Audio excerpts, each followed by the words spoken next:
Today we're going to incorporate a Pilates ball um, to our yoga practice. We have blocks and a strap, and we're starting with a comfortable seat, hands together, and bearing down. And it's not important that you sit this way. You can sit however you wish, but this bearing down with your legs wherever you are, with your hands into this ball will just help with sitting a little bit taller. So broaden the collarbones and just feel that you have this sense of being ready. And with our mindset that way, coming to the present moment through sensation, our mantra for today, that we appreciate what's in front of us, is that nothing is ordinary. So let your heart lift.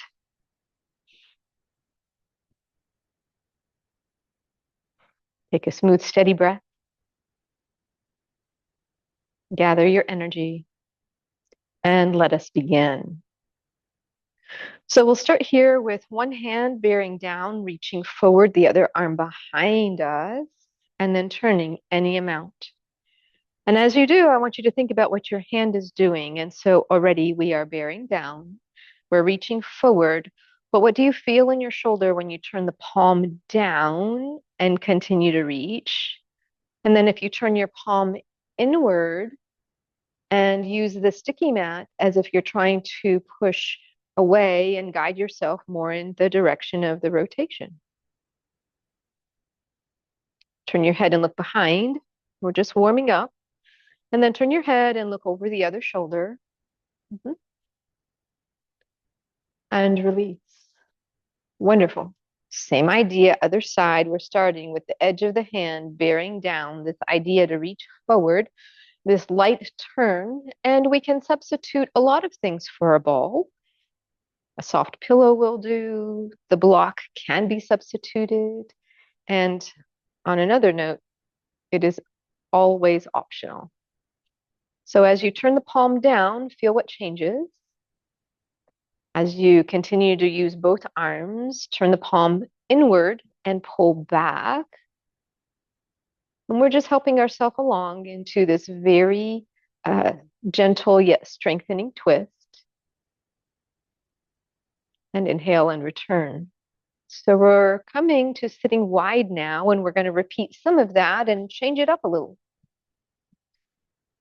So from here, I want to fold forward just a little bit, and then back. And fold forward and back. Flex the feet, micro bend in the knees, and then stay tall. Go right back to where you had been.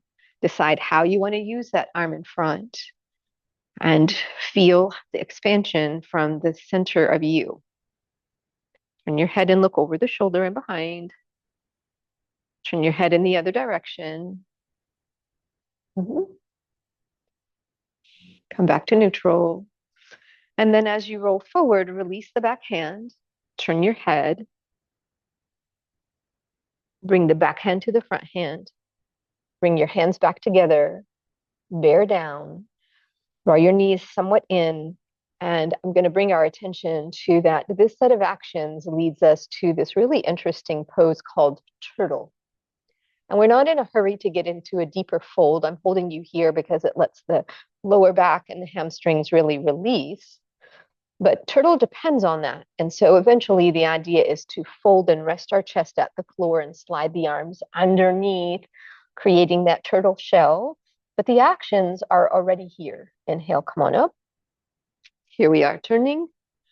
The idea is to use the hand however you wish, but that both arms help you. And as you get into this amazing twist, turn your head and look over the shoulder and behind. And then turn your head and look forward and over the other shoulder. At your ease, come back to center. Begin to warm up, folding and unfolding. And then releasing the back hand and keeping your head neutral. So all of the actions of that front arm truly help as you bring the back hand to the front hand. Turn your palms down this time. Stretch your fingers wide. keep more of a bend in your knees, hip hinge with any more energy, broaden the collarbones, and then ask for just a little bit more.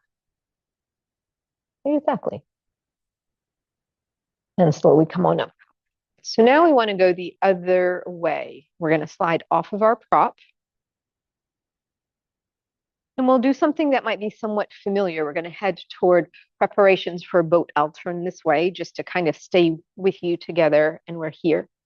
And as you begin to drop back, if you'll just keep this position, find a comfortable challenge, and turn your ball so that one palm is down and the other is up.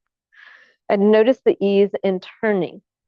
And so now we know where we're going. And as we come back to center, we're reaching forward and up. We're centering everything. We're going to drop back, hold this position. My little trick to getting us to stay here a little bit, turning the arms, and then just coming slightly to the side in this rotation. It doesn't have to be huge. And then inhale and come on up. So we're going to use this with variation. I want to combine all of those in a more fluid way. Notice the end point. Inhale, come on up. Exhale in the other direction. We could use the breath opposite that even. And this time we're going to change it just a little bit. We're going to take the arm out to the side, drop the hand, bear into it, reach forward, roll back, and make it so that the leg at the same side is going to reach. All right? And let's just stay here and notice, can we go a little further? Can we bring the other leg to meet it? And can we come and go from this position just a few inches? I want to come up, and then I want to go down. I'm going to come up, and I'm going to go down, looking good. And one last time, and keeping your heels at the floor would be fine. And then parking your heels, grabbing that ball, coming up, reaching forward and up. Ooh, that was a lot. All right. So now we know where we're going. I want to hold this ball. So mine is somewhat deflated on purpose so I can catch it. I'm going to drop back, park it there, and then lift the other leg. And then come into this dropping back and forth, taking the other leg with, and any amount of this covering some space, right? Coming and going. So these oblique muscles get to really work for us. Here we are, one more repetition. And as you're ready to return, bend in the knees, park your heels, bring the ball, come and fold. This is part of the recovery. All right, one last time. This time, as we go back to that first side, the idea is to stay, take the arms wide. That changes everything for the back. Bring the arms to center, pass it to the other hand. Just coming back to center and coming up. So if we have time, we'll come back to more. You're welcome to do more. And we're moving on. We are going back to sitting with a little bit of height. We have one more movement to complete our warm-up, and that is come into a side bend. And so it doesn't matter how you are sitting. I'm going to sit with my feet wide, and then here we are to the side, and we're coming into this side bend. We can appreciate that the ball gives us a chance to sneak into a little bit more range, that we can turn the palm up and reach up, and that we can come and go, right? And so we back off a little bit, and then we go again, both sitting bones anchored. And this time, as we get there, we're going to stay. And as we stay, we're going to turn that top hand palm down and the rib cage and look down. And then we're going to turn that top hand palm up and turn and look up. And maybe go just a tad further. Wow, we can do that. And then inhale and come on up. Woo, other side. So notice what your legs are doing, right? The more that you reach through the arms, the more they reach to counterbalance. All right, so turn and look up. And then turn your head and look down and notice turning the rib cage and rotating and leaning a little bit more side body stretch, turning the head and the palm and looking up. And then anywhere in that to come and go, to come and go. Yes. Slowly return. Beautiful.